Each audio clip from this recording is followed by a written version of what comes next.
ආකාරයෙන් දැක්වෙන තොරතුරු අනුව නාට්‍ය හා රංගකලාව හදාරන සිසුන් සංඛ්‍යාව 30ක් නම් නැටුම් හදාරන සිසුන් සංඛ්‍යාව කීයද? ඉතින් මම කලින් රූපය අඳගත්තා. මෙතන නාට්‍ය හා රංගකලාව කියලා තියෙන්නේ මම කම්මැලි කමට ඩ්‍රාමා කියලා ගියාගත්තා. මේ පැත්තේ අංශක 180ක් තියෙනවනේ.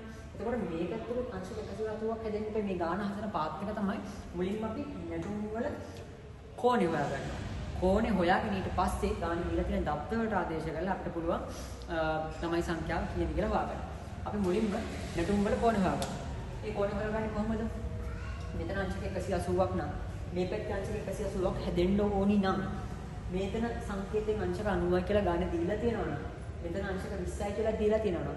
මේ 90ට මේ 20 එකතු කරලා 110යි කියලා අරගෙන 180න් 110ක් අඩු කරාට පස්සේ අපිට ගන්න පුළුවන් නැටුම් වල අංශක 70 කියලා.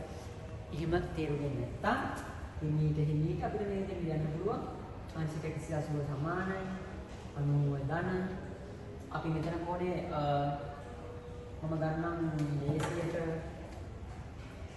x කියලා 180 ධන 180 සමානයි 90 ධන 20 ධන x. හරි. එතකොට 110ක් මෙතන තියෙනවා. 110 ධන x සමානයි 180යි. එතකොට x වල උත්තර එනවා උක්ත ක්‍රම අංශක 70යි කියලා.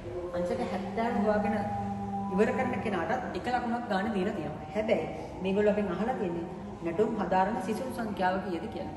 නැටුම් හදාරන සිසුන් සංඛ්‍යාව. කෙටියෙන් අපි කියනවා නම් මේ ගානේ අහලා තියෙන අච්චරට මෙච්චර නම් මෙච්චරට කොච්චරද ගන්න. ඉතින් එහෙමනම් නැටුම් හදාරන සිසුන් සංඛ්‍යාව 30යි නම් ඒ 30 පෙන්වුම් කරන්නේ අංශක 70. හොඳයි. සර් ඩ්‍රාමා කරන ළමයි ගන්න අංශක 30යි නම් ඒක පෙන්නලා තියෙන්නේ අංශක 20කින් නම් මම මේ පැත්තට ගන්නම් කෝණය අංශක 20 පෙන්වුම් කරලා තියෙන්නේ 30කින්. එහෙමනම් sorry 30 පෙන්වුම් කරලා තියෙන අංශක 20කින්. එතකොට 70 පෙන්වුම් කරන්නේ ළමයි කී දෙනෙක්? මම මෙතන ලියා ගන්නවා ලයන්. x එකකින් නම් මෙතන බයි කියලා දාලා මේක හරස් ගුණ කිරීමෙන් සුළු කරන්න පුළුවන්. අපි ගුණ කරමු. මම මෙතන හදන්නම්. යට ඉල්ලුව දොරට පේන්නේ.